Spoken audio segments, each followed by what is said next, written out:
Hey guys, so today's notes are over chapter 2, section 5, and they're specifically over properties, and we're going to start algebraic proofs. Okay, so with properties, there's two types. There's properties of equality, and these are properties that you have all seen before and ones that you should know. Okay, and then there's also properties of congruence, and those are going to be a little newer. Okay, so I'm going to go through the properties with you. All the properties we go over today, you have to know. You have to be able to identify all these properties for tests and quizzes. You're going to be having mini quizzes over these properties. So I highly suggest for these properties, you make note cards, you do a Quizlet, you do whatever you have to do to get these properties down, because these are what your mini quizzes will be over. Okay, so starting with properties of equality. Okay, when we say properties of equality, that means we are going to be using equal signs. All right, the first three properties might be a little new, but they're things that you do know. Okay, you might not have known the name of them, but these properties are things that you know. So the reflexive property is the first one we're going to look at. And we will actually use the reflexive property a lot. But what it is it tells you for every number A. So any number means that A equals A. So pretty straightforward. Basically, if we were to write an example for any number A, when A equals A, we could say, all right, for example, 7 equals 7. So basically, you're saying a specific number equals itself. That's called the reflexive property. Once you know that, that makes sense. Okay, so 7 equals 7. Negative 2 equals negative 2, and so forth. So that's reflexive. The symmetric property is for all numbers A and B that says if A equals B, then B equals A. So for example, let's say we have a situation where X equals 3. If X equals 3, then we can say, all right, that also means that 3 equals X. So it means you can write things both ways. That's called the symmetric property, right? So X equals 3 and 3 equals X is the same thing. You just have it flipped. That's using the symmetric property. Okay, the next one is called the transitive property. The transitive property says for all numbers A, B, and C, if A equals B and B equals C, then we can specifically say that A also equals C. So notice B is showing up in both equations. That's using the transitive property when you say, okay, then I can get rid of B and just say A equals C. So for example, if we have something like this, if we say X equals 7, we're going to say that X equals 7, and that Y equals 7. So if they both equal 7, we can then say, all right, X and Y are both 7. So that means X has to equal Y because they're both 7. So that's what that is telling us, which makes sense. Okay, so those are the three ones that you maybe have not heard before, but these are things that you know and you've probably done before. So now you know the specific names of them. Now we're going to go through some properties that you definitely should know and should have definitely seen before. So we're going to start with the addition property. The addition property tells you for all numbers A, B, and C, if A equals B, so A and B are the same thing, then we can say, all right, that means A plus C equals B plus C. So, for example, we could say something along these lines. Let's say you have X equals y. Okay, and then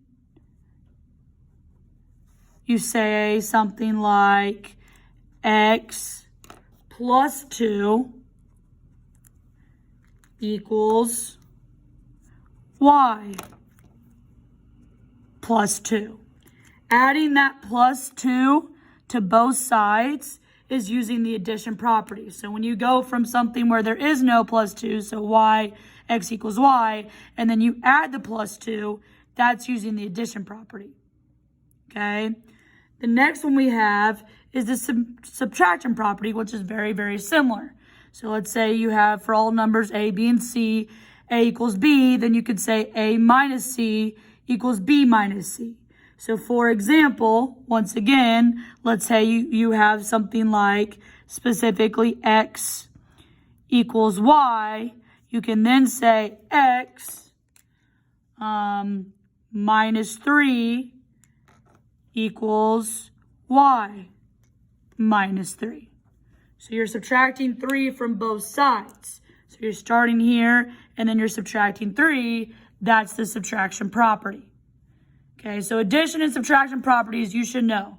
You do that all the time when you're solving equations and you add 2 to both sides or you subtract 3 to both sides. That's using the addition and subtraction properties. Now we're going to talk about multiplication and division properties. Once again, are ones that you know. So for example, for all numbers a, b, and c, if once again a equals b, then we can say c times a equals c times b. Okay, so for example, let's say you have x equals y again, then that means you can say, all right, 2x, I'm sorry, I messed up, sorry guys.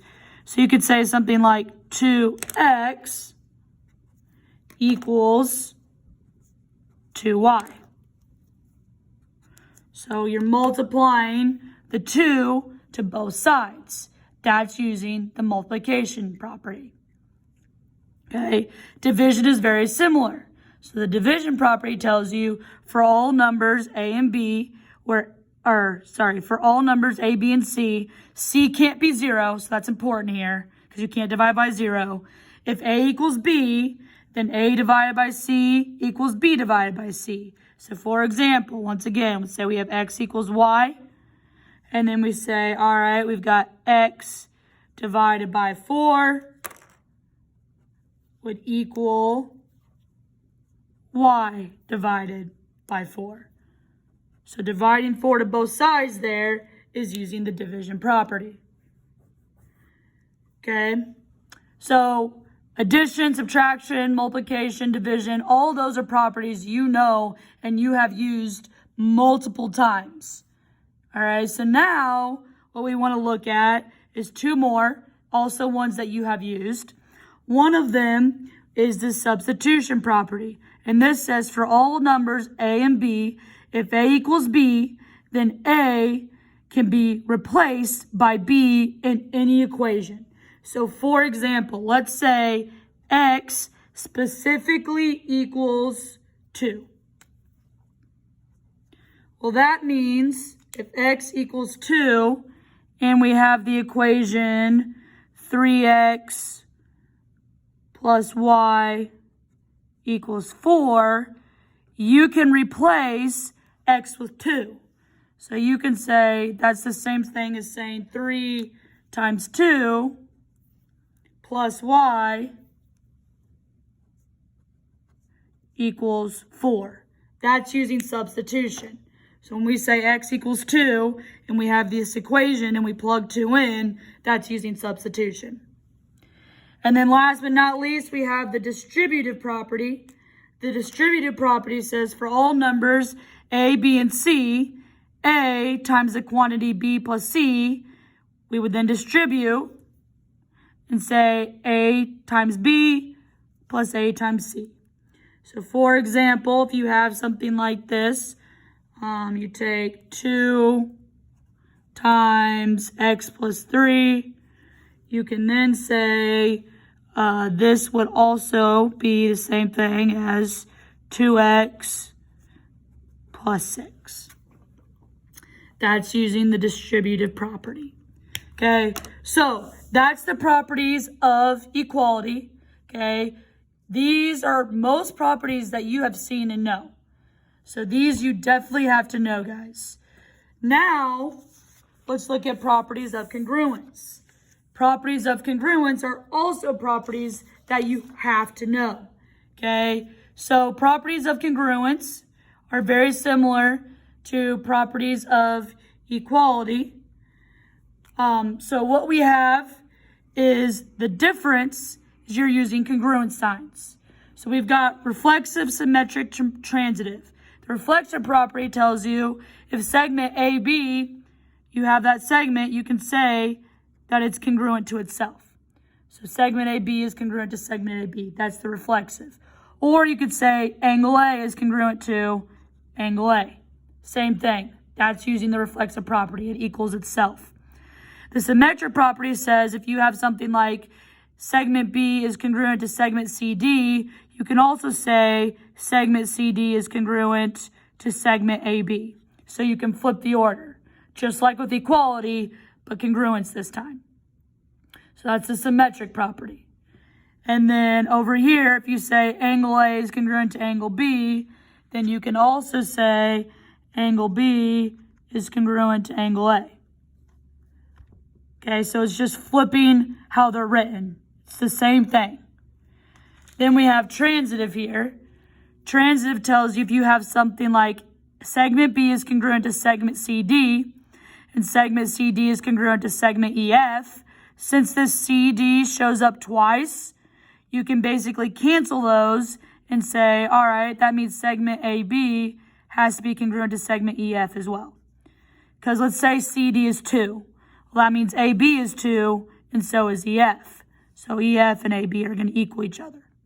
Same with angles.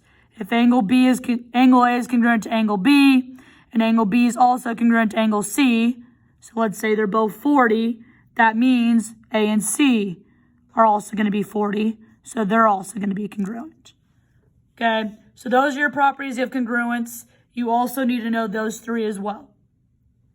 So that's the end of properties. What we're going to do now is we're going to take a look